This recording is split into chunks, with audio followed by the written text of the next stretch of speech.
Hello, my name is Mackenzie and I help parents move abroad. Today we're going to discuss how to get your visa from Bolivia. I stumbled across Bolivia in the same way I do all of my travel plans, which is through Airbnb.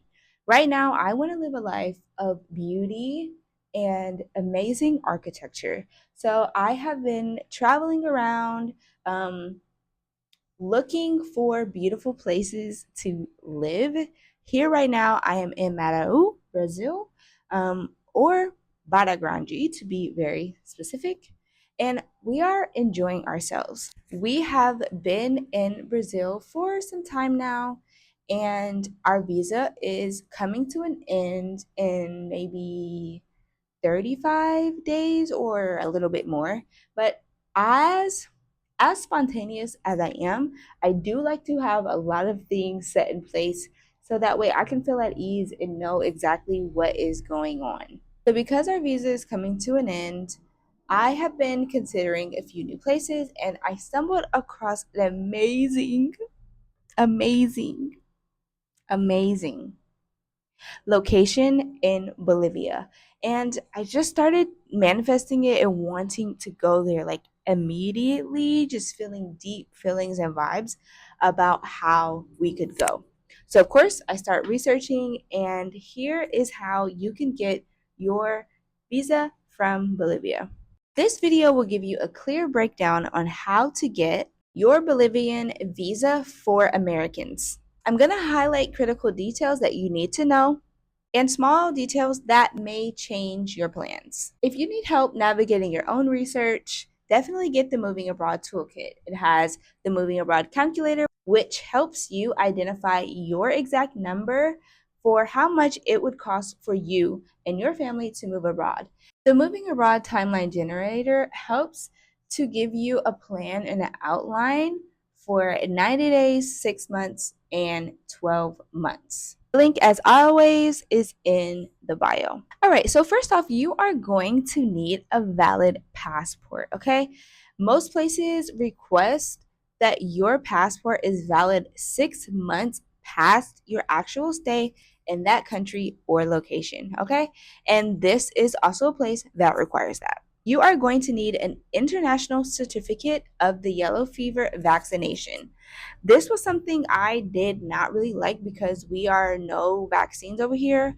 Obviously, the circumstances to me are different by location because of what certain countries permit to be inside of a vaccine. Okay, we're not going to get into vaccines or bioweapons today, but I would be willing to get certain vaccines. However, this was kind of like something that was like, I don't really like that.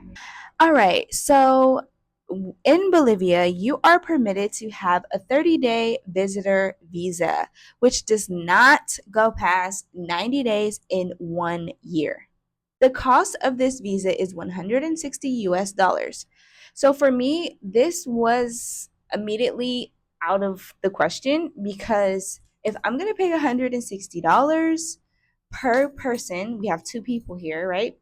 So that's $320 for a 30-day visa and then have to renew it again after 30 days if we want to stay, and then again after 60 days if we want to stay. It just wasn't realistic for where we are right now,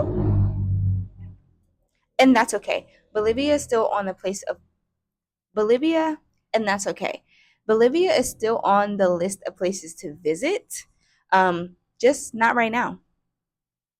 Right now, we are slow traveling. So this means we are traveling from place to place, but we are staying the extent of our visa. So we're not planning on going anywhere after a week or even a month. We want to stay at least 90 days wherever we go. In Bolivia, you need to have proof of a round ticket. They want to know exactly when you are leaving. You also need proof of lodging, such as a hotel reservation, an Airbnb reservation.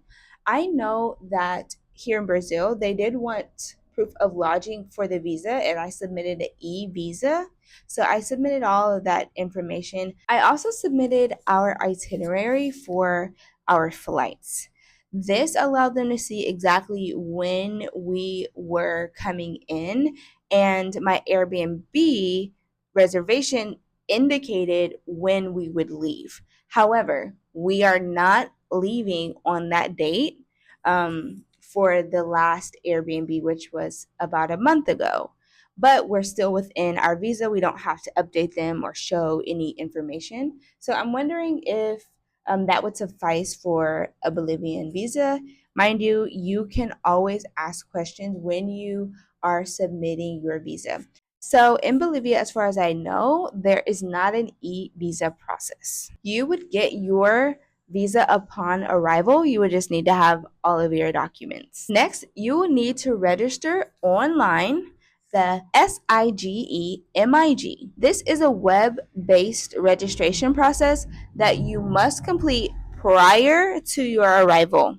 If you don't, immigration will register you entry at the port, but they will ask you to update it. Not complying will get you fined of about 250 Bolivianos when you exit, but there will be no other penalties. If you plan to work, study, or volunteer, there is a different type of visa you will be required to have. So you'll definitely want to do your research on that. I'm specifically talking about visitor visas because I would only be a visitor. I don't plan on going to school or working in Bolivia. You want to make sure you get an entry and exit stamp every time you leave Bolivia. If you lose your passport while there, you'll be required to pay a total of 160 US dollars to leave. For minors with Bolivian citizenship who stay over 90 days, they will need authorization from a non traveling parent or both parents to leave. Okay, and I state this information because every visa is different. There are a lot of rules or regulations on one visa that may not be on the next. So even if it doesn't apply to you, it's still a good thing to know. All right, so now that you know exactly what it takes to get a visa in Bolivia, let's talk about personally why I am not going to Bolivia as far as I know and why.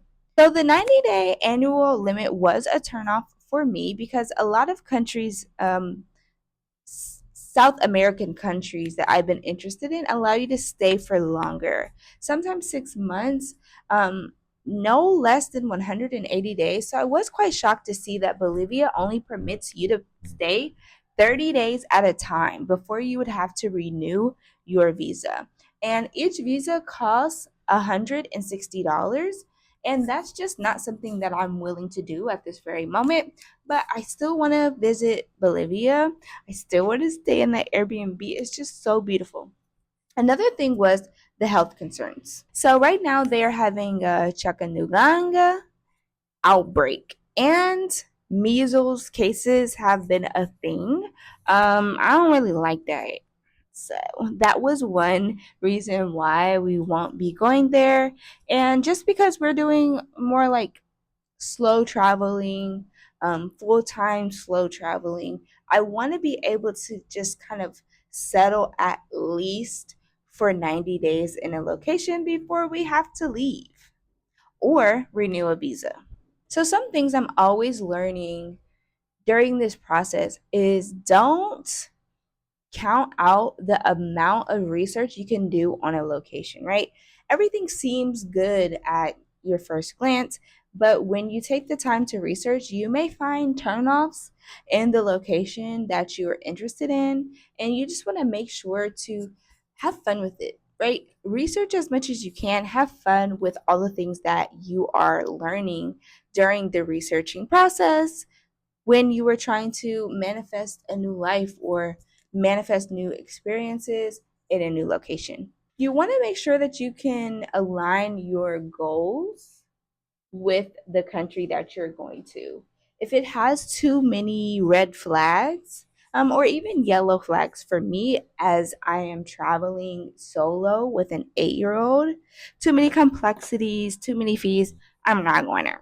I'm not going there because I'm still very new to it, and I know that I'm enjoying this bubble that I'm in, and I don't quite want to step out of it as far as just bouncing around every 30 days. That's just not what we're doing right now. You don't want to let these sorts of findings discourage you, right?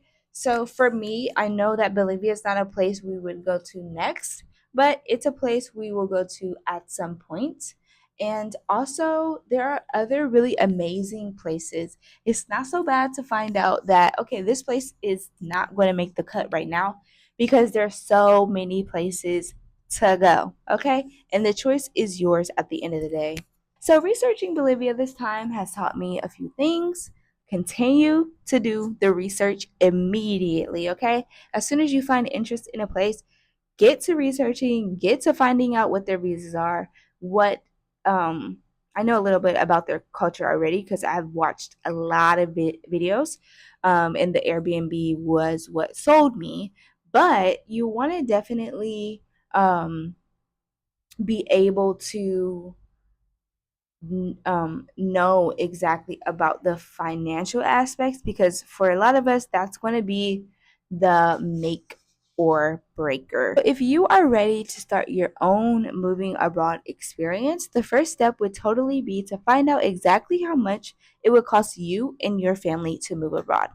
I created the Moving Abroad Toolkit to help families like me, small and large, figure out what it takes to move abroad so you don't have to keep saying, I want to move abroad, or I want to travel full time, or I want to travel for X amount of time, but I don't know what to do, or I don't know how much that would cost, or even the worst thing, I can't because it costs too much. You get a number, figure that out, and then in the toolkit is the timeline generator. Timeline generator helps you to start to map out a plan, whether that's in 90 days for moving abroad, 6 months moving abroad, or even 1 year. Okay? See you on the other side.